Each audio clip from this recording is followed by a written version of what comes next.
J'apporte ici des nouvelles préoccupantes pour la santé provenant de gadgets comme les téléphones portables, tablettes, Wi-Fi et autres. Pour dire les choses clairement, ils endommagent les cellules vivantes de notre corps et tuent prématurément un grand nombre d'entre nous. C'est ce qu'on appelle la surmortalité.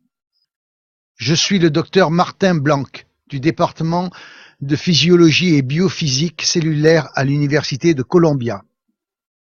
Cela me désespère ainsi que plus de 160 de mes collègues qui aujourd'hui lancent un appel aux Nations Unies pour demander de s'attaquer à ce problème de santé publique.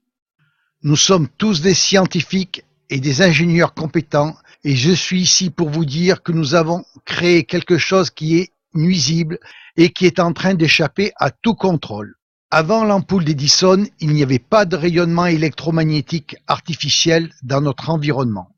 On constate que leurs niveaux atteints aujourd'hui sont des milliers de fois plus élevés que ceux qui existent naturellement et ils s'accroissent rapidement à cause de tous les nouveaux appareils radiatifs du sans-fil. Un exemple, une foule d'entre nous a en ce moment dans la poche un téléphone mobile.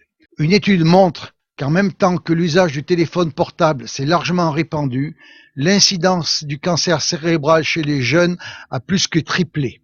Nous installons des antennes relais sur des bâtiments à usage d'habitation ou sur les toits des hôpitaux où résident des personnes âgées ou des malades qui essaient de guérir. Maintenant, de nouveaux compteurs radiatifs et des antennes relais quadrillent tout notre environnement de rayonnement artificiel micro-ondes. Il est particulièrement effrayant de constater que ces rayonnements issus de la technologie des communications mobiles et du courant porteur en ligne, comme celui du Linky, perturbent les échanges de notre métabolisme et endommagent l'ADN de nos cellules.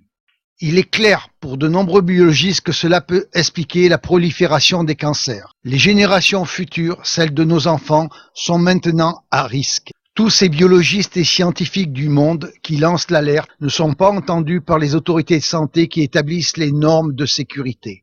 Les faits biologiques constatés sont passés sous silence, en conséquence de quoi les limites de sécurité sont bien trop élevées.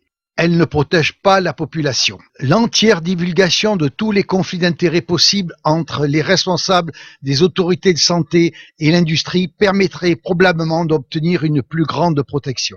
L'augmentation de l'exposition aux irradiations électromagnétiques artificielles est maintenant devenue un problème global mondial de santé publique.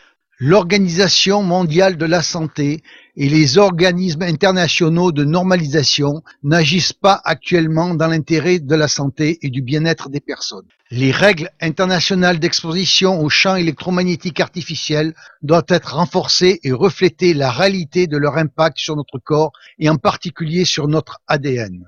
Même si nous sommes toujours en plein cœur d'une grande transformation technologique, cela fait longtemps qu'on aurait dû s'occuper des effets délétères biologiques et sanitaires de ces irradiations. En réalité, nous faisons tous partie d'une vaste expérience biologique sans notre consentement éclairé. Pour protéger nos enfants, nous-mêmes et notre écosystème, nous devons réduire l'exposition en établissant des recommandations plus protectrices. Alors, aujourd'hui, des scientifiques du monde entier adressent un appel aux Nations Unies, à ses États membres et à l'Organisation mondiale de la santé pour qu'ils prennent en main la gestion de cette crise de santé publique émergente.